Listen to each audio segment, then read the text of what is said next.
श्रीमद् भागवतम स्कंद संख्या 3 अध्याय संख्या 5 श्लोक संख्या 10। Third canto 5th chapter verse number 10। मैं श्लोक पढ़ता हूं, आप लोग ध्यान पूर्वक सुनिएगा। परवरेशाम भगवान व्रतानि श्रुतानि मे व्यास मुखात् अवीक्षणम् अतृप्तुम क्षुल्ल सुख आवाहनम तेषाम अमृत कृष्ण कथा अमृत उघात। हे प्रभु, मैंने व्यासदेव के मुख से मानव समाज की इन उच्चतर और निम्नतर स्थितियों के विषय में बार बार सुना है और मैं इन क्षुद्रतर विषयों और उनसे प्राप्त होने वाले सुख से नितांत छका हुआ हूँ। वे मुझे कृष्ण भावनामृत से प्रतितृप्त नहीं कर पाए हैं। बहुत ही सुंदर श्लोक है ये और हम सबके जीवन पे लागू होता है। हमें इसको बहुत ध्यानपूर्वक पढ़ना और ध्यानपूर्वक समझना चाहिए। तो somebody will come forward to read अनुवाद, second devotee to read first para of तात्पर्य, then second para and then third para, please. हरे कृष्णा। प्रभु जी अनुवाद पढ़ दो। हरे कृष्ण। हे प्रभु, मैं व्यासदेव के मुख से मानव समाज के इन उच्चतर तथा निम्नतर पदों के विषय में बार बार सुन चुका हूँ और मैं इन कम महत्व वाले विषयों तथा उनके सुखों से पूर्णतया तृप्त हूँ। पर वे विषय बिना कृष्ण विषय कथाओं के अमृत से मुझे तुष्ट नहीं कर सके। हरे कृष्णा। तात्पर्य। हरे कृष्णा। प्रभु जी दंडवत प्रणाम। तात्पर्य श्रील प्रभुपाद जी के द्वारा श्रील प्रभुपाद जी की जय। चूंकि लोग सामाजिक तथा ऐतिहासिक प्रस्तुतियों को सुनने में अत्यधिक रुचि लेते हैं, अतएव श्रील व्यासदेव ने पुराण तथा महाभारत जैसे अनेक ग्रंथों की रचना की है। ये ग्रंथ सामान्य जनों के लिए पठनीय सामग्री है और इनकी रचना उनमें उस ईश चेतना को जागृत करने हेतु की गई है जिसे लोग भौतिक जगत के बद्ध जीवन में अब भूल चुके हैं। ऐसे ग्रंथों का असली प्रयोजन उतना ऐतिहासिक संदर्भों की कथाएं प्रस्तुत करना नहीं है जितना कि लोगों में ईश अमृत भावना को जागृत करना है। उदाहरणतः महाभारत कुरुक्षेत्र के युद्ध का इतिहास है और सामान्य जन इसे पढ़ते हैं क्योंकि यह मानव समाज विषयक सामाजिक, राजनीतिक तथा आर्थिक समस्याओं की कथाओं से भरा पड़ा है। किंतु वास्तव में महाभारत का सबसे महत्वपूर्ण भाग श्रीमद् भागवत गीता है, जिसे पाठकों को कुरुक्षेत्र के युद्ध के ऐतिहासिक वर्णनों के साथ साथ पढ़ा दिया जाता है। थैंक यू माता जी, थैंक यू वेरी मच। तो क्या बात समझ में आ रही है इस परपट में?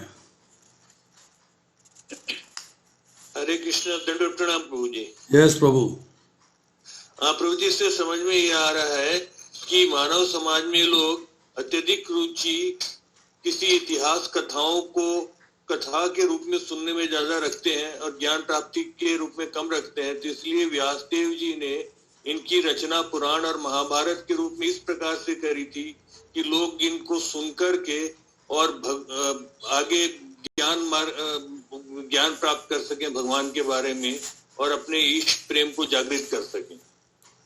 और कोई? हरे कृष्ण प्रभु जी। अनुवाद में तो सबसे पहले ये बताया गया है कि जो व्यासदेव जी के मुंह से उन्होंने जो बार बार वो सुन रहे हैं, ये विदुर जी जो है वो कहते हैं कि मैं जो आप व्यासदेव जी ने उच्चतर और निम्नतर जीवों के बारे में बताया कि उच्चतर जीवों को कैसे जीवन मिलता है, निम्नतर कैसे जीवन मिलता है, कर्मों के हिसाब से कैसे उन्हें जीवन मिलता है, वो मैं सब सुन चुका हूँ और उससे मेरे को मतलब बहुत ज्यादा सुख प्राप्त नहीं हुआ है। मैं चाहता हूँ कि मुझे आप कृष्ण जी की कथाओं के बारे में बताओ।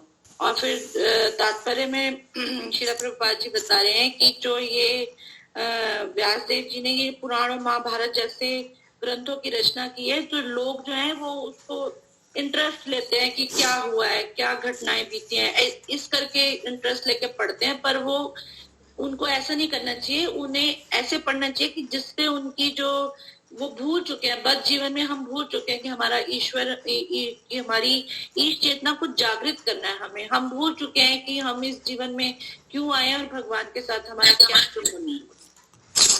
Thank you very much. हाँ, और ये भी एक पॉइंट है कि जो महाभारत और उसकी रचना तो जरूर की है व्यासदेव जी ने, पर उसमें जो सबसे महत्वपूर्ण भाग है वो भगवत गीता है, उसको जरूर मतलब मनुष्य को पढ़ना चाहिए। थैंक यू माता जी, थैंक यू। अब देखिए, विदुर जी महाभारत का एक बहुत इंपॉर्टेंट पार्ट है। धृतराष्ट्र और पांडु के भाई हैं। अब समस्या ये आती है कि अब वो कथाएं सुनना चाहते हैं। भगवान कृष्ण उनके सामने उपस्थित थे, भगवान कृष्ण ने उनका आतिथ्य स्वीकार किया। विदुरानी जो है प्रेम में इतना डूबी हुई थी कि वो जो है केला छील रही थी और केले की गिरी को फेंक रही थी और छिलका भगवान को दिए जा रही थी। इतना प्रेम है, इतना आदर है, इतना मान है, इतना सम्मान है। बट अब विदुर जी क्या कहते हैं कि वो मेरे सामने तो उपस्थित थे, उस समय की घटनाएं मैंने सुनी हैं, मैंने देखी हैं, मेरे सामने हुई हैं सारी घटनाएं, परंतु उसके पहले की तो घटनाएं, उसके पहले का जीवन वो तो मेरे को नहीं मालूम है। 6 साल के बालक ने कैसे पूतना का वध किया है, कैसे कंस का वध किया है, कैसे बकासुर को मारा है, कैसे अगासुर को मारा है, कैसे अरिष्टासुर को मारा है, सारी की सारी लीलाएं जो हैं मैं उनके बारे में सुनना चाहता हूँ। I want to hear again and again, again and again. कई बार हम कहते हैं, 2 एग्जाम्पल देता हूँ आपको। मैंने पढ़ी हुई है, एक बार पढ़ी थी, कई साल हो गए पढ़ी थी। मैंने देखा हुआ है, एक बार देखा हुआ है, बार बार देखना नहीं चाहोगे, बार बार पढ़ना नहीं चाहोगे। आज हम लोग एक ही मंत्र का 16 माला कम से कम रोज करते हैं और एक ही मंत्र बोलते हैं, दूसरा मंत्र नहीं है। सिर्फ उनको स्टार्ट करने के लिए एक चैतन्य महाप्रभु की जो स्तुति है वो करते हैं, तब तो हम नहीं थकते। परंतु कथा बार बार सुनने से हम थक जाते हैं। अरे पिछली बार भी यही बताई थी, इस बार भी यही बता रहे हैं, पिछली बार भी यही बोला था, इस बार भी यही बोल रहे हैं।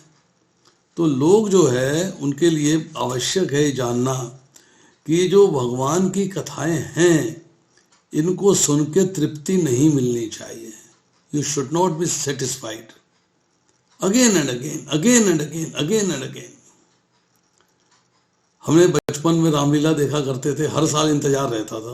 उन दिनों टीवी नहीं था, स्क्रीन्स नहीं थी, कोई सिस्टम नहीं था। हर साल वही रामलीला, वही सीता हरण, वही राम जन्म, हर साल देखते थे और हर साल उसमें आनंद लेते थे, एंजॉय करते थे। तो यहाँ पर ये कहा जा रहा है कि जो भगवान का वाणी है और जो भगवान के बारे में कथाएं हैं उनको सुन के हमारा मन भरना नहीं चाहिए। हमारा मन जो है उनको सुन के भरना नहीं चाहिए। अब प्रश्न ये है कि जन समाज की बात हो रही है, साधारण व्यक्तियों की बात हो रही है। मैं कल 2 जगह गया हूं, एक ISKCON temple east of Kailash, एक इस्कॉन टेम्पल पानीपत। मैं क्या देखता हूं कि अगर साउथ दिल्ली ही ले, सिर्फ साउथ दिल्ली ले, तो उसमें लाखों लोग रहते हैं। 1000 लोग से ज़्यादा नहीं थे मंदिर में, उसमें से 500 से ज़्यादा लोग तो सिर्फ प्रसाद खाने आए थे। कथा वाले हॉल के अंदर ईस्ट ऑफ कैलाश में 250 या 300 लोग बैठे हुए थे। ये क्या शो करता है कि पब्लिक का इंटरेस्ट, जन साधारण का इंटरेस्ट वो भगवान के बारे में ना होके सामान्य समाज में जो घटनाएं हो रही हैं, उनके जीवन में जो घटनाएं हो रही हैं, जो उनके साथ अपनी समस्याएं जिससे वो उलझे हुए हैं, उसी के बारे में सोचने में व्यतीत होता है। टीवी देख लेंगे, न्यूज़ सुन लेंगे, सीरियल्स देख लेंगे, पिक्चर्स देख लेंगे, बुक्स पढ़ लेंगे, शास्त्र नहीं दूसरी बुक्स, और मॉल में घूम आएंगे, बाजार में घूम आएंगे, शॉपिंग कराएंगे। मतलब उनका जीवन जो है इन सब बातों में व्यस्त रहता है। उनका इंटरेस्ट जो है वो भगवान की वाणी के बारे में या भगवान के विषय में जानने में नहीं रहता। दूसरी बात, ये तो हुई सामाजिक बात। और दूसरी बात क्या है कि वो ये एंजॉय करते हैं कि ऐतिहासिक इमारतें देखा है। हम किसी से बोलते हैं ना, भाई वृंदावन चलोगे? प्रभु जी मैंने प्रोग्राम बनाया हुआ है, पहले मैं ताजमहल देखने जाऊंगा, फिर आगरा फोर्ट देखेंगे, उसके बाद वापसी में लौटते हुए वृंदावन जाएंगे। प्राइमरी क्या है? ताजमहल। प्राइमरी क्या है? लाल किला। दिल्ली में आएंगे तो प्राइमरी क्या है? लाल किला, कुतुब मीनार। सेकेंडरी है मंदिर। होना क्या चाहिए, उनको कहना चाहिए था कि हम मंदिर में दर्शन करने जाएंगे और बच्चों को सेटिस्फाई करने के लिए हम लोग उन्हें ताजमहल ले जाएंगे। चलो इतनी बात तो समझ में आती है कि मजबूरी में ताजमहल जा रहे हैं, मजबूरी में लाल किला देखने जा रहे हैं, मजबूरी में सिकंदरा जा रहे हैं। पर यहाँ क्या है कि मजबूरी में मंदिर जा रहे हैं, मजबूरी में धाम जा रहे हैं। मुख्य लक्ष्य तो आगरा जाने का है, मुख्य लक्ष्य तो जो ऐतिहासिक इमारतें हैं उनको देखने का है। अब इस पॉइंट में से चलें तो आज की डेट में आपको टूरिस्ट गाइड्स मिलेंगी। वो गाइड में मंदिर के बारे में गाइड ना होगा। गाइड किसके बारे में होगा? भौतिक संसार की जो वस्तुएं हैं जिनसे व्यक्ति आकर्षित होता है उनके प्रति गाइडेंस। टूरिज्म, टूरिस्ट गाइड आपको हर जगह पर, हर समाज में, उत्तर से लेके दक्षिण तक, पूर्व से लेके पश्चिम तक। हमने पूछा प्रभु जी आप कहाँ जा रहे हो? प्रभु जी यूरोप टूर पे जा रहे हैं। हमने कहा अच्छा, तो कौन कौन से मंदिर में जाओगे? नहीं मंदिर में नहीं जाएंगे, हमने 1.5 लाख रुपया दिया है SOTC को, वो जहाँ जहाँ ले जाएंगे वहाँ जाएंगे। मंदिर का तो उसमें कोई रूट है नहीं, मंदिर का रूट नहीं है। दूसरे से पूछा आप कहाँ जा रहे हो? हम लोग सीनियर सिटीजन हैं, हमारा प्रोग्राम बना हुआ है, हम प्रोग्राम में भोपाल जाएंगे, यहाँ जाएंगे, वहाँ जाएंगे। मैंने किसी मंदिर भी जाओगे? बोला मंदिर नहीं जाएंगे, वो सीनियर सिटीजन हैं सारे, उनका मूड जैसे बना हुआ है वैसे ही किया जाएगा। हम लोग जो है अपना ऐतिहासिक इमारतों के दर्शन करेंगे और घूमे फिरेंगे, नाचे गाएंगे और नाव में सैर करेंगे और वापस आ जाएंगे। Means utter waste of money. आप जो है भगवान का धाम छोड़कर, भगवान के दर्शन छोड़कर ऐतिहासिक इमारतों को देखने जा रहे हैं। यही प्रभुपाद जी लिखते हैं, जन समाज सामाजिक और ऐतिहासिक वृत्तांत सुनने में अधिक अभिरुचि रखता है। इसीलिए श्री व्यासदेव ने पुराण और महाभारत जैसे अनेक ग्रंथों का संकलन किया। अब आता है प्रश्न कि मत्स्य भगवान का जब अवतार होता है तो वो कहते हैं, ये मत्स्य पुराण के 53वें अध्याय की चर्चा है कि मैं प्रत्येक द्वापर युग में, शब्द गौर करिएगा, मैं प्रत्येक मीन्स एवरी द्वापर युग में अपने आप को व्यास देव के रूप में अवतीर्ण करता हूं।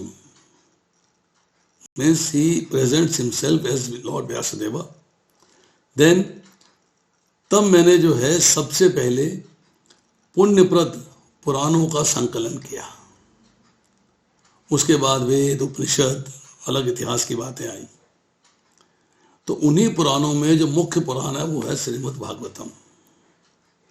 संकलन हुआ है। संकलन क्या है कि भगवान के विषय में चर्चाएं हैं। अब उसकी डिटेल्स आपको बाद में बताएंगे अगले पैराग्राफ में।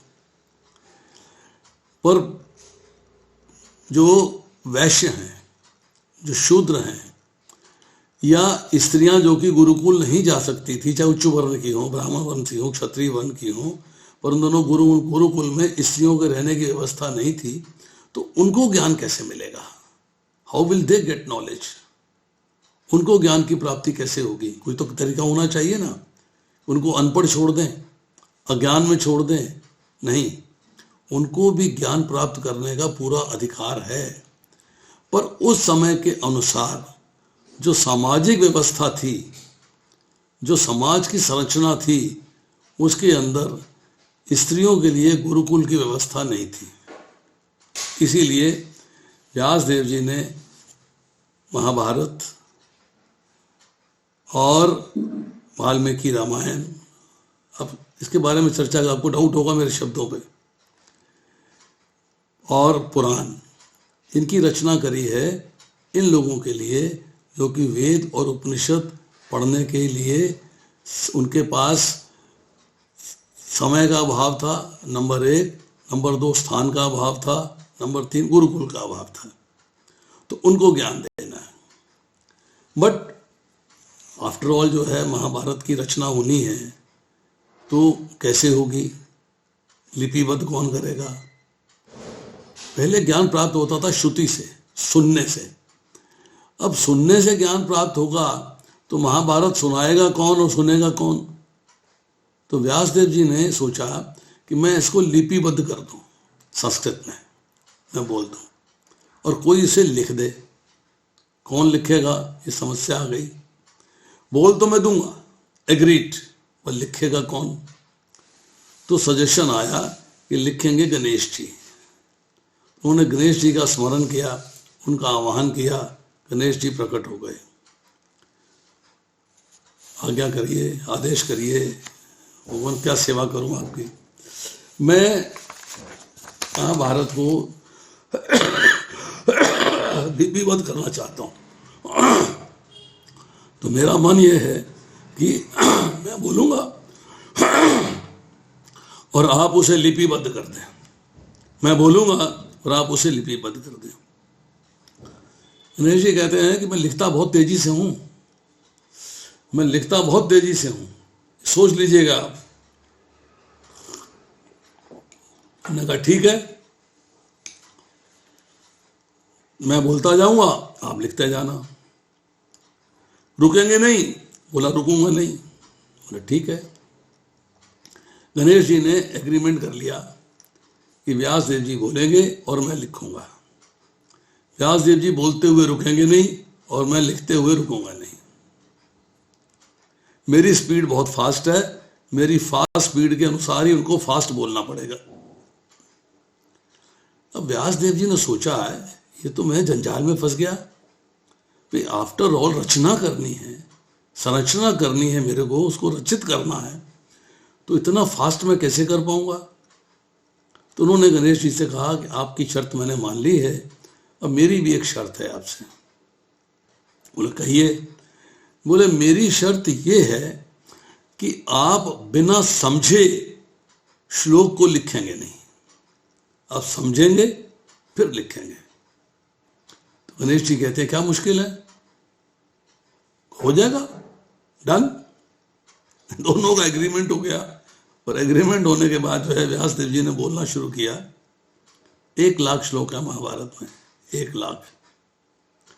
अब उन्होंने क्या करना है व्यासदेव जी ने कि कुछ श्लोक जो है बोलने के बाद एक श्लोक थोड़ा सा मुश्किल बना देना, और मुश्किल श्लोक को समझने में गणेश जी को टाइम लगेगा, तो उतनी देर में अगले श्लोकों की रचना हो जाएगी। इस तरह 1 लाख श्लोकों में से 8,800 श्लोक ऐसे हैं जो कि कठिन हैं, और 91,200 श्लोक ऐसे हैं जो कि इजी हैं, कंपैरेटिवली इजी हैं उस कठिन श्लोकों के मुकाबले में। अब महाभारत की रचना हो गई है, इसी तरह पुराणों की रचना हुई, इसी तरह वेद उपनिषद। अब आती है वाल्मीकि रामायण। वाल्मीकि रामायण का ज्ञान व्यासदेव जी ने नारद जी को दिया है और नारद जी ने वाल्मीकि जी को दिया है। तो ओरिजिनल रचना जो है वो व्यासदेव जी की है, जो श्रुति के द्वारा आई है, सुनने के द्वारा, पर वाल्मीकि जी ने आगे फिर इसे लिपिबद्ध करवाया। तो यहाँ पर जो है चर्चा आ रही है कि अब इनका फायदा क्या है, इनका फायदा क्या है। फायदा सुनिए। आप अपने घर में बैठे हुए हैं, पड़ोसन आई, उसने एक फिल्म देखी है, फिल्म के बारे में आपको कुछ कहानी सुना दी। अच्छा, मैं भी देखूंगी, मैं भी देखूंगा। आपके मन में उसको देखने की भावना जागृत हो गई। यस, अच्छी फिल्म है, जाना चाहिए। अच्छे गाने हैं, देखने चाहिए। अच्छी फोटोग्राफी है, जाना चाहिए। स्विट्जरलैंड, स्वीडन, हॉलैंड, फ्रांस, यहाँ वहाँ सबकी शूटिंग है, जाना। मतलब वो सुनने के बाद आपका इंटरेस्ट जागृत हो गया, मतलब इंद्रियों का इंद्र विषयों से संयोग हो गया, तो भावना जागृत हो गई। इसी तरह जब कान की इंद्रिय या आँख की इंद्रिय का महाभारत के साथ संबंध बन जाएगा, तो जब उसमें कृष्ण कथाएं आएंगी तो आपका कृष्ण के प्रति जो है थोड़ा सा इंटरेस्ट जागृत हो जाएगा। Beginning will be there. आप जो है उसको, जो आपके अंदर भगवान की भावना सुप्त थी, सोई हुई थी, सुषुप्तावस्था में थी, अब वो जागृत होती है। अच्छा, ये भी किया था भगवान ने, ये भी किया था भगवान ने, ये भी किया था भगवान ने। तो और पढ़ता हूँ, और ढूंढता हूँ, और देखता हूँ क्या क्या किया है, और मुझे ज्ञान प्राप्त करना है उन्होंने क्या क्या किया है। तो आपकी जो है उस भगवत भावना जीवित हो गई, जो कि अभी तक डॉर्मेंट पड़ी हुई थी, जो अज्ञान से ढकी हुई थी। तो इसलिए जो है ये साधारण जन के लिए ग्रंथ है ये। अब जो विद्वत लोग हैं, जो विद्वान लोग हैं, जैसे कि ब्राह्मण हैं, ऋषि हैं, मुनि हैं, उनके लिए वेद और उपनिषद हैं, उनसे उनको ज्ञान की प्राप्ति होती है। ये भी ज्ञान के भंडार हैं, वो भी ज्ञान के भंडार हैं। तो विद्वान ऋषि जो हैं वो महाभारत भी पढ़ सकते हैं, रामायण भी पढ़ सकते हैं, पुराण भी पढ़ सकते हैं, उप पुराण भी पढ़ सकते हैं, वेद भी पढ़ सकते हैं, उपवेद भी पढ़ सकते हैं, वेदांग भी पढ़ सकते हैं, स्मृतियाँ भी पढ़ सकते हैं, उपनिषद भी पढ़ सकते हैं, सभी पढ़ सकते हैं। तो यहाँ पर जो है लिखते हैं, ऐसे वाङ्मय का वास्तविक उद्देश्य ऐतिहासिक संदर्भों का प्रस्तुतिकरण उतना नहीं होता जितना लोगों की भगवत भावना की वृत्ति को पुनर्जीवित करना। मीन्स आपका जो सोया हुआ सुप्त कृष्ण प्रेम है उसको जागृत कर देता है, उसको जागृत कर देता है। अब महाभारत जो है उसके अंदर कथा चल रही है महाभारत के युद्ध की। युद्ध की कथा के अंदर एक स्टेज आ जाती है जब अर्जुन युद्ध के लिए तैयार होके आया है, पांडव सारे युद्ध के लिए तैयार होके आए हैं, परंतु अब वो युद्ध नहीं करना चाहता। क्यों? उसके सगे संबंधी सामने खड़े हैं। भगवान कहते हैं भगवत गीता में, जब अर्जुन ने उनसे कहा कि आप मेरे रथ को दोनों सेनाओं के मध्य में ले चलिए, तो भगवान कहते हैं एक यहाँ पर एकत्र सारे कुरुओं को देखो, ये सारे कुरु वंश के लोग हैं। जो पांडवों की तरफ हैं वो भी कुरु वंश है, जो पांडव भी कुरु वंश के लोग हैं, और जो कौरव है वो भी कुरु वंश के लोग हैं। मकसद क्या था? ये शब्द क्यों बोले भगवान ने? शब्द बोले कि भगवान को भगवत गीता का उपदेश देना था जो कि खो गया था, ढक गया था, अब उसको पुनः जागृत करना है। इसके लिए अर्जुन को माध्यम बनाया कि अर्जुन के मन के अंदर विषाद आ जाए, तकलीफ हो जाए, कष्ट हो जाए, कुंठा आ जाए, परेशानी हो जाए कि मैं इससे लड़ूंगा, ये सब मारे जाएंगे, सब मेरे भाई बंधु हैं, माधव हैं, इनको मैं कैसे मार सकता हूँ। अब भगवान जो है अर्जुन के माध्यम से भगवत गीता का उपदेश देते हैं। तो महाभारत के अंदर भीष्म पर्व में 25वें अध्याय से लेके 42वें अध्याय तक जो चर्चा है उसको फिर अलग से भी विद्वानों ने संकलित कर दिया भगवत गीता के रूप में। तो भगवत गीता श्रुति शास्त्र है कि भगवान ने कही और अर्जुन ने सुनी, और भगवत गीता स्मृति शास्त्र भी है कि अर्जुन प्रश्न पूछ रहा है भगवान के निकट और भगवान उसको उत्तर दे रहे हैं। तो श्रुति शास्त्र भी है और स्मृति शास्त्र भी है, इसीलिए इसको कहा गया है गीतोपनिषद। तो ये भगवत गीता का 18 अध्याय महाभारत का ही अंश है। अब इस महाभारत के अंदर उस समय का जो मानव समाज था, उस समय की जो व्यवस्था थी, उसमें आर्थिक समस्या हो, राजनीतिक समस्या हो, सामाजिक समस्या हो, इससे जो भी कनेक्टेड चीजें हैं उन सब का ज्ञान महाभारत में मिलता है। अब अगला श्लोक, अगला पार्ट पढ़िए, paragraph. Who will read? Hare Krishna प्रभु जी, मैं ही पढ़ दूं? पढ़िए पढ़िए। विदुर ने श्री मैत्री मुनि को बताया कि वह लौकिक, सामाजिक तथा राजनीतिक कथाओं के ज्ञान से पूर्णतः तृप्त हो चुके हैं, अतएव अब उनमें उनके लिए रुचि नहीं है। वे कृष्ण विषयक दिव्य कथाएं सुनने हेतु ललायित थे। चूंकि पुराणों, महाभारत इत्यादि में भगवान श्री कृष्ण से सीधा संबंध रखने वाली कथाएं अपर्याप्त थीं, अतएव वे तुष्ट ना हो सके और भगवान श्री कृष्ण के बारे में और अधिक जानना चाह रहे थे। कृष्ण कथाएं दिव्य हैं और ऐसी कथाओं के सुनने से तृप्ति नहीं होती। श्रीमद् भागवत गीता कृष्ण कथा अथवा भगवान श्री कृष्ण के प्रवचन होने के कारण महत्वपूर्ण है।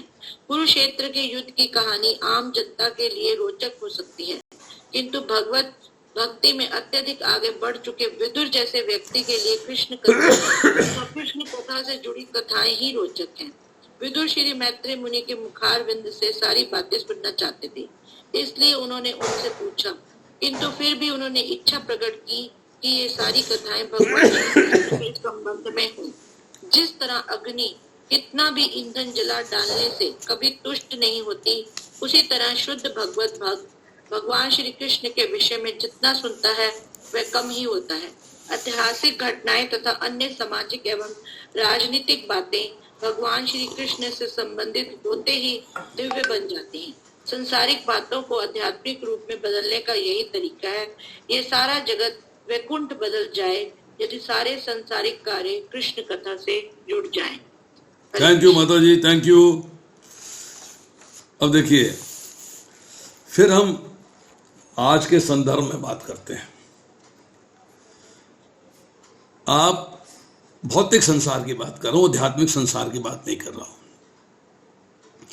एक फिल्म देखने जाना चाहते हैं, अखबार में उसके कमेंट्स पढ़ते हैं, कितने स्टार हैं, फिल्म के हीरो हीरोइन कौन है, फिल्म का म्यूजिक किसका है, उसका अरे बहुत बढ़िया होगा, उसको जरूर आगे सुनना चाहिए, उसका म्यूजिक सुनना चाहिए, उस डायरेक्टर बहुत बढ़िया है, उसकी फिल्म देखनी चाहिए, फिल्म की स्टोरी बहुत बढ़िया है, इस फिल्म को जरूर देखना चाहिए। मीन्स आपके पास वहां तक पहुंचने के लिए बहुत सारी चीजों का आप आकलन करते हो कि ये भी अच्छा हो, ये भी अच्छा हो, ये भी अच्छा हो, ये भी अच्छा हो।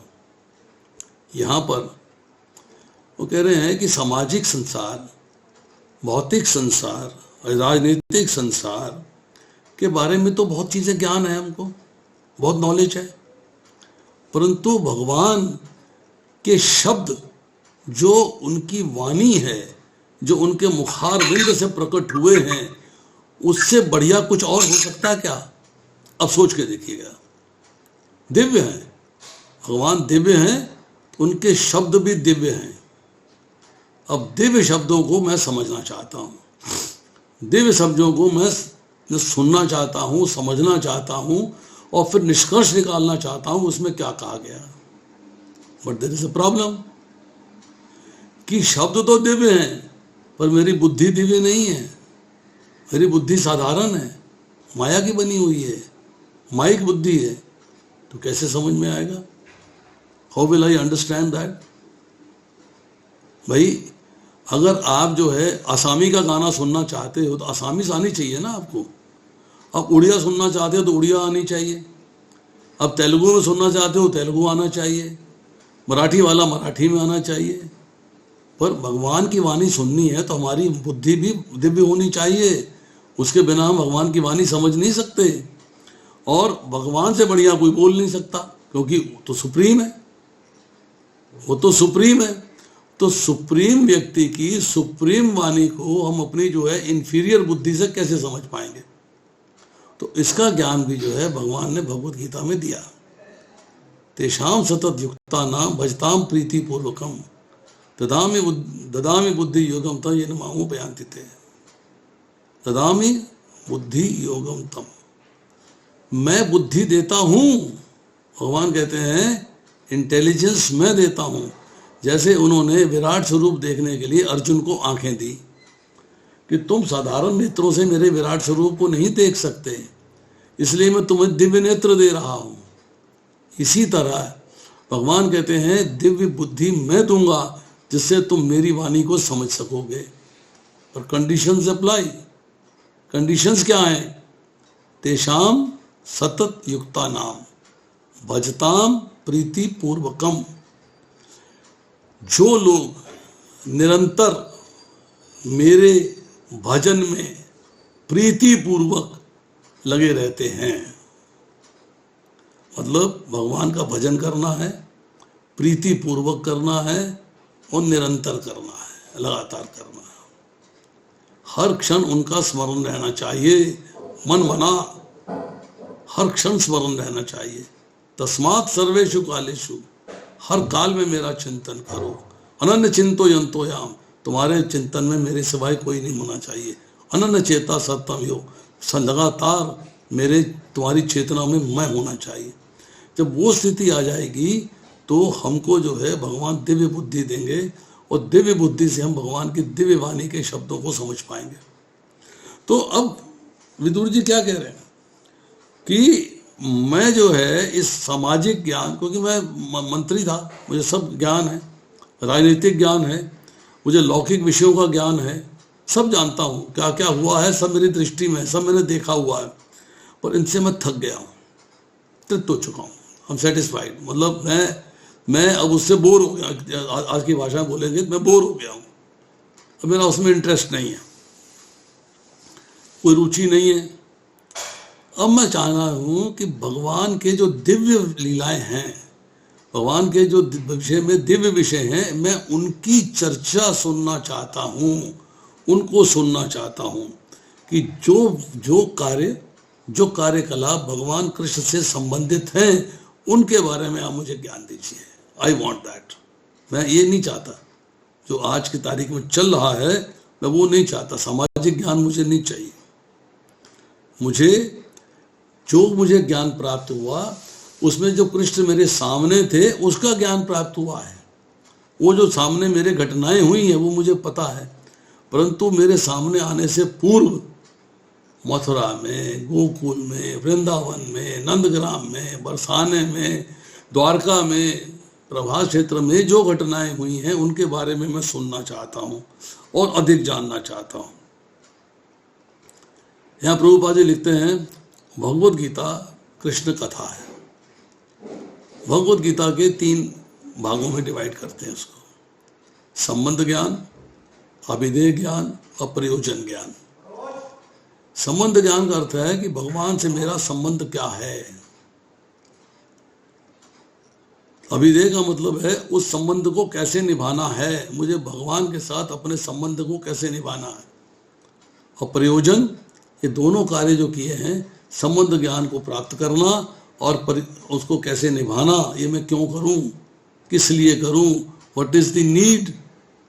मैं भौतिक संसार का प्राणी हूं, मेरे को इसकी क्या आवश्यकता है। तो इसलिए भगवद गीता को 3 भागों में बांटा गया है। अब कृष्ण की वाणी है इसलिए बहुत इंपॉर्टेंट है। हम लोग, मैं कई बार कह चुका हूं, आज फिर रिपीट करता हूं, this is my favourite topic, कि कृष्ण कथा का आनंद तभी आएगा जब कृष्ण की वाणी के साथ हमारा संबंध जुड़ेगा। जब हम भगवद गीता को सुनने लगेंगे, समझने लगेंगे, अंडरस्टैंड करने लगेंगे, तब हमें भागवत, चैतन्य चरितामृत और दूसरे ग्रंथ समझ में आएंगे।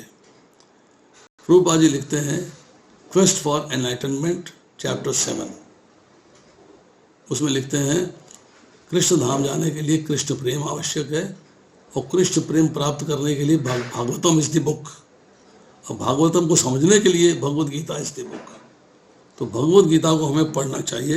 यही बात यहाँ हाईलाइट की जा रही है, अर्थात भगवान कृष्ण की वाणी होने के कारण महत्वपूर्ण है। It is very important.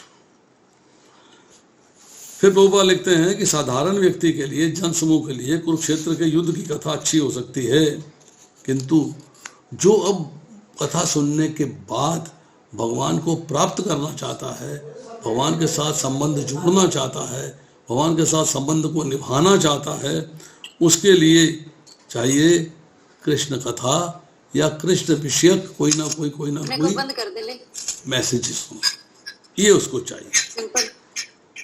अब उन्होंने ये इच्छा प्रकट करी है कि जो भी आप मुझे बात बताएं वो कृष्ण के विषय से संबंधित होनी चाहिए।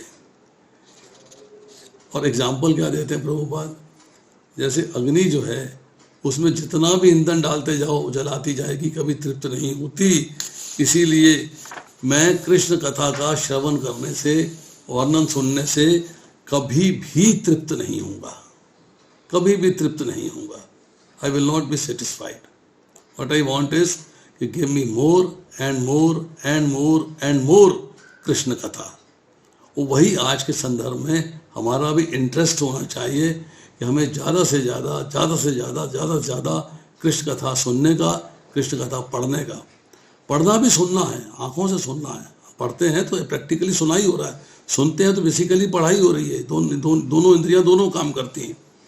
तो उसने कहा है कि मेरे को कोई भी सामाजिक व्यवस्था, कोई भी राजनीतिक घटनाएं अगर कृष्ण से संबंधित हैं, कृष्ण के साथ अटैच्ड हैं, कृष्ण की उसमें इन्वॉल्वमेंट है, तो वो दिव्य हो जाती है, दैट बिकम्स ट्रांसेंडेंटल। तो अब जो साधारण वस्तुएं हैं, जैसे हम बात करते हैं, कई बार हमसे कहते हैं ये मोबाइल यूज़ कर रहे हैं हम, किस लिए? लैपटॉप यूज़ कर रहे हैं, किस लिए? कृष्ण पे कथा करने के लिए। तो ये दिव्य हो गए, ये दिव्य हो गए। हम जो है माइक यूज़ करते हैं, दिव्य हो गया। हम कोई भी वस्तु जो कृष्ण विषयक कथा कहती है, कृष्ण विषयक चर्चा करती है, वो दिव्य हो जाती है। तो प्रभुपाद लिखते हैं यदि सांसारिक कार्य व्यापार कृष्ण कथा से संयुक्त हो जाए तो सारा संसार वैकुंठ में परिणित किया जा सकता है। Everybody is interested in Krishna, then the world becomes Vaikuntha. आगे बढ़िए माता जी। हरे कृष्ण। संसार में दो महत्वपूर्ण कृष्ण कथाएं अभी प्रचलित हैं, श्रीमद् भागवत गीता तथा श्रीमद् भागवतम।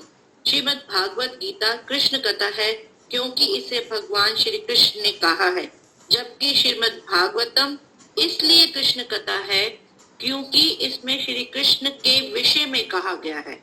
श्री चैतन्य महाप्रभु ने अपने सारे शिष्यों से संसार भर में बिना भेदभाव के कृष्ण कथा का प्रचार करने हेतु कहा है, क्योंकि कृष्ण कथा की दिव्य शक्ति हर एक को भौतिक कलमश से शुद्ध बना सकती है। हरे कृष्ण। थैंक यू माता जी, थैंक यू। तो यहाँ दो कृष्ण कथाओं की चर्चा हो रही है, भगवत गीता और भागवत। भगवान कहते हैं कि इस कलयुग के अंदर मैं भागवत के रूप में, भगवत गीता के रूप में उपस्थित हूँ। अगर आप इन दोनों का संग कर लेते हो तो आपका मेरे से संग हो रहा है। मैं अर्च विग्रह के रूप में उपस्थित हूँ, अगर आप अर्च विग्रह का संग कर लेते हो तो मेरा संग कर लेते हो। मैं ब्रज धाम के रूप में उपस्थित हूँ, गोवर्धन जी के रूप में, यमुना जी के रूप में, अगर उनका संग कर लेते हो तो मेरा संग कर लेते हो। और मैं भगवान के भक्तों के रूप में भी उपस्थित हूँ, उनका संग कर लेते हो तो मेरा संग कर लेते हो। तो यहाँ पर जो है भगवत गीता और श्रीमद् भागवत, जैसे मैंने आपको बताया कि भागवत जो है वो भगवान के विषय में चर्चाएं हैं। भगवान ने कहा मन मना भव मद भक्तो मद्याजी माम नमस्कुरु, मन मुझे दे दो, मेरे भक्त बन जाओ, मेरी पूजा करो और मुझे नमस्कार करो। नमस्कार का अर्थ है समर्पण। सर्वधर्मान प्रत्यजम मामेकम शरणम व्रज, सब प्रकार के धर्मों का परित्याग करके एकमात्र मेरी शरण में आ जाओ। आना कैसे है वो तो आता नहीं, मन कैसे देना है वो आता नहीं, भक्त कैसे बनना है वो पता नहीं, पूजा कैसे करनी है ज्ञान नहीं है, नमस्कार कैसे करना है वो नॉलेज नहीं, कि पता नहीं कैसे किया जाता है। तो भगवान ने कहा कि इन सब का ज्ञान देने के लिए व्यास देव जी ने भागवत की रचना करी है, और इस कलयुग के अंदर मैं भागवत के रूप में स्वयं विद्यमान हूँ। अब भागवत के अंदर भक्तों की लीलाओं के माध्यम से भक्तों की जो लीलाएं हैं, भक्तों की स्तुतियां हैं, भक्तों के जो कार्यकलाप हैं, उनके कार्यकलापों से ये सारे कार्य कि मन कैसे देना है, भक्त कैसे बनना है, पूजा कैसे करनी है, नमस्कार कैसे करना है, ये सारी बातें जो हैं वो समझाई गई, वो बताई गई हैं कि ध्रुव महाराज ने कैसे किया, प्रहलाद महाराज ने कैसे किया, सब एक एक करके चर्चाएं जो हैं भक्तों के माध्यम से बताई गई। अब इसी बात को जब देखा कि कोई इसको भी नहीं समझ पा रहा है, तो भगवान कहते हैं मुझे स्वयं आना पड़ेगा, मैं भक्त बन के लोगों को कृष्ण भक्ति सिखाऊंगा। भगवान कहते हैं मैं स्वयं भक्त बन के लोगों को कृष्ण भक्ति सिखाऊंगा। तो भगवान ने अपने आप को इस कलयुग में चैतन्य महाप्रभु के रूप में प्रकट किया। चैतन्य महाप्रभु ने उनके जो फॉलोअर्स थे, उनके जो शिष्य थे, उनको बोला कि आपको संसार भर में कृष्ण कथा का उपदेश करना चाहिए। ये मत सोचो कि ये मोहम्मदन है, ये क्रिश्चियन है, ये प्रोटेस्टेंट है, कैथोलिक है, फलाना है, ये है, वो है, जो मिले उसको बताओ। एक्सेप्ट करता है वेरी गुड, नहीं एक्सेप्ट करता है कोई बात नहीं, पर भेदभाव नहीं करना है कि मुझे ओबीसी को नहीं बताना है, SC ST को नहीं बताना है। कृष्ण कथा is open for everyone, because every jiva has right to understand and hear about Krishna. क्योंकि कृष्ण कथा का दिव्य इष्टत्व निरपवाद रूप से प्रत्येक व्यक्ति को भौतिकता से मुक्त कर सकता है। जैसे जैसे आप कृष्ण कथा सुनते जाएंगे, वैसे वैसे आपका भौतिक इंटरेस्ट जो है कम होता चला जाएगा और भगवान पे इंटरेस्ट बढ़ता चला जाएगा। छोटा सा एग्जाम्पल है, एक बॉटल लीजिए जिसमें हवा भरी हुई है, खाली बोतल में हवा होती है, पानी के टब में डालिएगा तो बुलबुले बाहर निकलते हैं और पानी अंदर जाता है।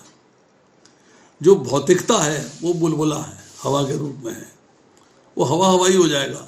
और पानी है जो कृष्ण कथा के रूप में है, कृष्ण विषयक संबंधी चर्चाएं हैं, वो अंदर चली जाते हैं, आपके मन में समा जाएंगी। इसलिए यहाँ प्रभुपाद जी लिखते हैं कि कृष्ण कथा का दिव्य इष्टत्व, मतलब कृष्ण कथा की जो दिव्यता है, जो उसका ट्रांसेंडेंटल नेचर है, वो आपको जो है इस भौतिक संसार के आकर्षण से मुक्त कर देगा। Thank you all.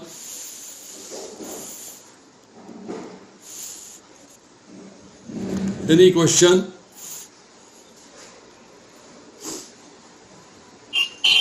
हरे कृष्णा प्रभु जी, प्रणाम। हरे कृष्णा। Who's calling? मनीषा प्रभु जी। हाँ बोलिए माता जी, बोलिए। प्रभु जी मैंने थोड़ा इनिशियली मिस कर दिया था। भीष्म पर्व, तो जो गीता का जो जिस समय बोली गई थी उसको भीष्म पर्व कहा जाता है क्या? आपने कोई भी किताब पढ़ी हो, उसमें चैप्टर्स होते हैं जी। चैप्टर्स। जब हम हिंदी की ग्रंथ पढ़ते हैं उसमें परिच्छेद होता है, परिच्छेद। जी। हम भागवतम पढ़ते हैं उसमें कैंटोस हैं, स्कंद। जी। जैसे कि 12 कैंटोस हैं, हर स्कंद में कुछ ना कुछ श्लोक हैं, जैसे कि कुछ ना कुछ चैप्टर्स हैं। कैंटो 1 में 19 हैं, कैंटो 2 में 10 है, कैंटो 3 में 33 है, कैंटो 4 में 31 है, कैंटो 5 में 26 है, कैंटो 6 में 19 है, कैंटो 7 में 15 है, कैंटो 8 में 24 है, कैंटो 9 में 24 है, कैंटो 10 में 90 है, 11 में 31 है और 12 में 13 है। This total makes 335 chapters. This is Bhagavatam. Similarly Mahabharata के अंदर भी पर्व हैं। पर्व मीन्स कैंटो है, जैसे यहाँ पर वहाँ पर्व है। उद्योग पर्व है, भीष्म पर्व है, शल्य पर्व है, बहुत सारे पर्व हैं उसके अंदर। उन पर्व के अंदर फिर चैप्टर्स हैं। तो जो एक बुक है भीष्म पर्व, उसमें एक हिस्सा है भीष्म पर्व। भीष्म पर्व के अंदर जो 25वें से लेके और 42वां अध्याय है वो भगवद गीता है। मतलब वो भगवद गीता का ज्ञान है जिसको अलग से उठा के एक सेपरेट बुक बना दिया गया। जैसे आप प्रभुपाद की किताबें पढ़ते हैं, आपने देखा होगा प्रभुपाद की एक महारानी कुंती की शिक्षाएं हैं, एक दूसरा चांस है। वो क्या है? दूसरा चांस जो है 6ठे कैंटो का एक पोर्शन है, उसको अलग छोटा सा ग्रंथ बना दिया। पौराणिक कुंती की शिक्षाएं पहले कैंटो का एक पोर्शन है, उसको बना दिया। तो वो मतलब क्या है कि उसको एक्सट्रैक्ट करके वहां से उठा के अलग से ग्रंथ बना दिया गया है। पाठ है महाभारत का, पर महाभारत इतनी मोटी किताब है, उसको पढ़ना, लिखना, सोचना, उस खास 18 चैप्टर्स को पढ़ने के लिए पूरी किताब हाथ में लेनी पड़ेगी, पूरी किताब को कैरी करना पड़ेगा। उसके लिए फिर वैष्णवों ने उसे जो है एक ग्रंथ के रूप में संकलित कर दिया अलग से। ये भगवत गीता के 700 श्लोक जो है ये महाभारत का अंश है, इसको हम अलग से संकलित कर रहे हैं। जी प्रभु जी, समझ गए। और बताइए। थैंक यू प्रभु जी। हरे कृष्णा प्रभु जी। यस प्रभु। प्रभु जी, जो आपने बताया महाभारत से भगवत गीता को उद्धृत किया गया है, तो 20 अध्याय से 42वें अध्याय मतलब 23 अध्याय हैं, और भगवत गीता में 18 अध्याय हैं। तो क्या उनको स्पीच किया गया क्या प्रभु जी वहां से लेके? 25, 26, 27, 28, 29, 30 कितने हुए? 6। 31 से लेके 40 कितने हुए? 10। और 41 और 42 कितने हुए? 2। कितने हुए टोटल? 18। कितने अध्याय भगवत गीता में? 18। ये तो हम बोल रहे हैं। सुना आपने 25 बोल रहे हो प्रभु जी, मुझे 20 से सुनाई दे रहा है। 25वें अध्याय से लेके 42वें अध्याय तक। जी जी प्रभु जी, क्लियर? धन्यवाद जी। प्रभु जी, वाल्मीकि रामायण के लिए भी बताइए कि इनकी रचना कैसे हुई थी? वाल्मीकि रामायण व्यासदेव जी ने किया? वाल्मीकि रामायण का ज्ञान जो है वो व्यासदेव जी ने नारद जी को दिया है, और नारद जी ने फिर वाल्मीकि जी को दिया है, और वाल्मीकि जी ने उसकी रचना करी है। ये आप मत्स्य पुराण पढ़िए, जी। अध्याय संख्या 53, श्लोक संख्या 91 से लेके 110 तक। प्रभु जी, भागवतम के विषय में तो हम सुनते हैं कि जैसे नारद जी ने व्यासदेव जी को ज्ञान दिया और व्यासदेव जी ने उसको संकलित किया। हाँ, तो क्या हो गया? अच्छा, मतलब नारद जी ने व्यासदेव जी को भी दिया भागवतम, और व्यासदेव जी ने महाभारत। आपने ये सुना नहीं है, सुनिए। सनकादि ऋषियों ने बद्रिकाश्रम के अंदर ज्ञान दिया है, वहां नारद जी भी उपस्थित थे और ऋषि भी उपस्थित थे, और गोकर्ण में जो ज्ञान दिया गया था धुंधकारी को, उसके 30 साल के बाद ये ज्ञान दिया गया। अब आप बोलेंगे सनकादि को ज्ञान नारद जी ने दिया है, और ब्रह्मा जी ने भी नारद जी को दिया है। आज हम मंदिर में जाते हैं, मैं कल ईस्ट ऑफ कैलाश गया था, एक ब्रह्मचारी कथा कर रहा था, मैं उससे बहुत सीनियर हूं, पर मैं बैठा हुआ था, सुन रहा था। मैं क्या मैं नहीं सुन सकता? जी, सुन सकते हो।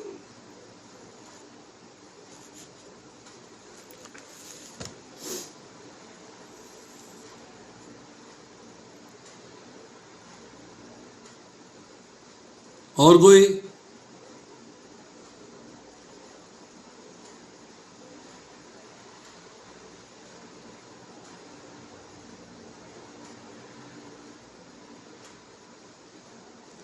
ठीक है प्रभु, किसी का प्रश्न नहीं है तो बंद करते हैं। हरे कृष्णा प्रभु जी। यस, बोलिए जी। शांति प्रदा माता जी। Network issue, Prabhuji. So, if there is no question from the audience, we can conclude the session by offering Vaishnav Pranam. Hare Krishna. Yes, Shanti Kachi Devi Dasi Mataji has raised her hand. Yes, Mataji, you can ask if you have any question. Hare Krishna. Hare Krishna, Prabhuji, Dandavat Pranam. हरे कृष्ण, दंडवत प्रणाम। प्रभु जी, अभी तक हमने हमेशा यही सुना था, जैसे प्रभु जी ने बोला कि ये जो वाल्मीकि जी ने रामायण लिखा, इसमें व्यासदेव जी का कहीं वर्णन नहीं आया, पहले कभी सुना नहीं है। नहीं आएगा, यही सुना कि मत्स्य पुराण में मिलेगा आपको। हाँ जी प्रभु जी, ये मत्स्य पुराण में मिलेगा। पहली बार हमें ऐसा ज्ञान मिला है, पहली बार ये ज्ञान आपने दिया है कि ये जो है व्यासदेव जी ने नारद जी को दिया और नारद जी से आगे वाल्मीकि जी को मिला। थैंक यू प्रभु जी।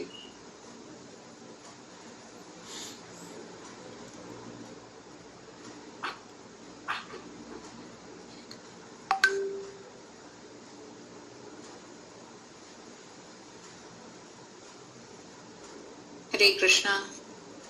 Premkant Das Prabhuji, you have any question? You raised your hand. Hare Krishna. जी जी प्रभु जी। अरे प्रभु जी, इसका मतलब प्रभु जी ये जो रामायण की रचना जो घटना हुई थी राम जी की, उसके पूर्व ही इसका रचना हो चुकी थी, उसके अनुसार फिर वो सारी भगवान ने लीलाएं करी है। ऐसा है कि एक भविष्य दृष्टा होते हैं जो भविष्य में क्या क्या होने वाला है उसको देख सकते हैं। जी आज भी आपको भविष्य दृष्टा मिल जाएंगे, हॉरोस्कोप से आपका भविष्य बता देते हैं क्या क्या होने वाला है।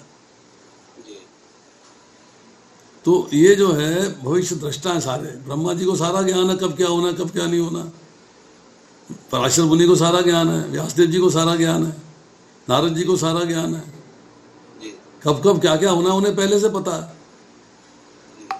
घटनाएं हो रही हैं बाद में लिपिबद्ध करी गई हैं, घटनाएं होने से पहले लिपिबद्ध नहीं हो गया वो। जी जब व्यास देव जी रचना कर रहे हैं महाभारत की, हम कहें अच्छा महाभारत तो बाद में हुई है, रचना पहले हो गई है, पहले महाभारत हुई है रचना बाद में हुई है, एक कंफ्यूजन को छोड़िए। व्यास देव जी ने रचना करी है, अब महाभारत होने के बाद करी है कि महाभारत होने के पहले करी है, इसकी हम चर्चा। महाभारत में चर्चा ही सारी युद्ध की है, ऐसे ऐसे हो रहा, इसलिए उसमें माथापच्ची करने की आवश्यकता नहीं है। जी जी, धन्यवाद प्रभु जी। अब तो वही बात कर रहे हो, मुर्गी पहले आई कि अंडा पहले आया, उस बात को छोड़ दो। Except is as it is written in shastra, that's all. जी जी जी प्रभु जी,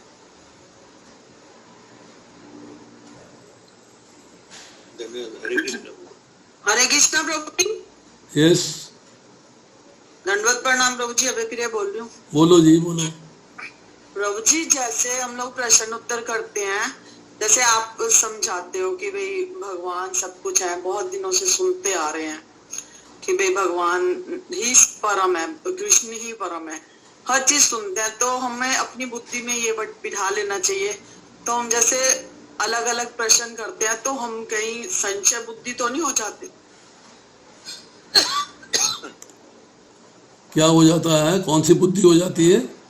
मतलब जैसे हम प्रश्न, मतलब आपने हमें बता दिया, आप हमारे सीनियर भी हो, हमसे बड़े भी हो, तो गुरु महाराज ने सबने बता दिया कि भगवान ही परम है, कृष्ण ही भगवान है, तो हमें सीधे सीधे समझ लेना चाहिए कि भगवान ही मतलब परम है। तो हम जैसे प्रश्न उत्तर करते हैं तो इससे ऐसा तो नहीं होता कि भाई जैसे संशय बुद्धि तो नहीं, हम अपने आप को समझना चाहिए? देखिए ऐसा है कि आप जो है ना थोड़ा सा कंफ्यूज चल रहे हो, सारे लोग। कंफ्यूजन नहीं होना चाहिए।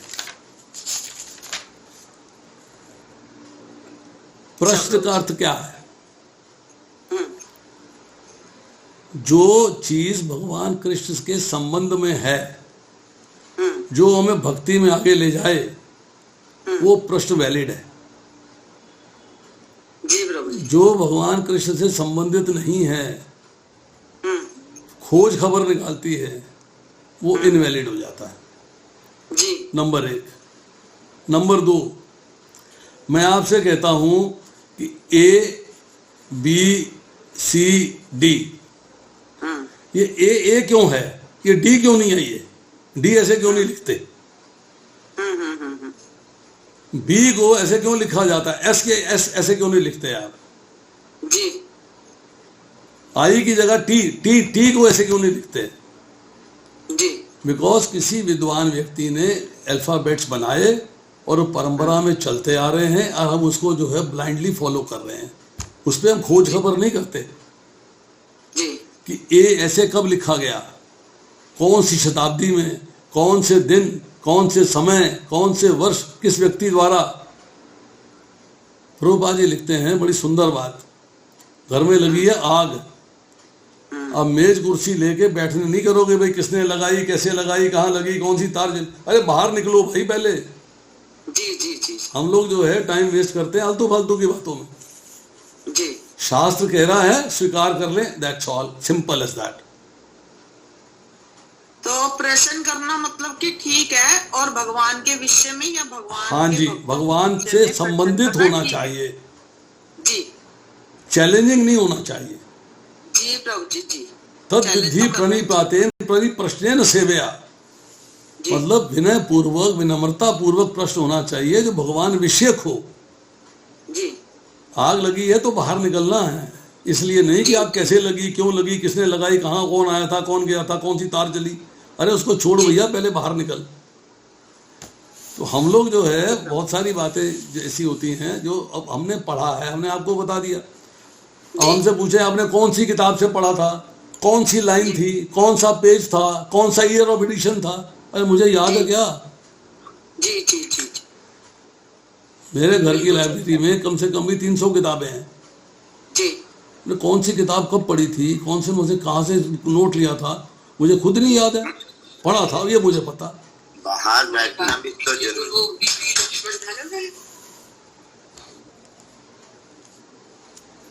हरे कृष्ण प्रभु जी।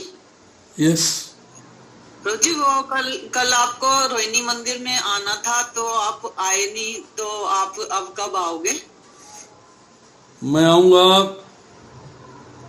15 तारीख को, 15 को नहीं, अगले महीने की 12 नहीं, अगले महीने की 19 तारीख की, ऐसी कोई डेट फिक्स करूंगा, अभी बता दूंगा ठीक आपको। है प्रभु जी। कल आप आए नहीं तो बड़ा ऐसा लगा घर से। नहीं, कल कोई दूसरा आ गया था ना तो मुझे उन्होंने निकाल दिया, बोले आप जाओ, आपकी जरूरत नहीं है। मैंने कहा कोई बात नहीं। नहीं नहीं नहीं नहीं प्रभु जी, आपको कोई काम आ गया होगा इसलिए। ना ना ना ना ना ना ना।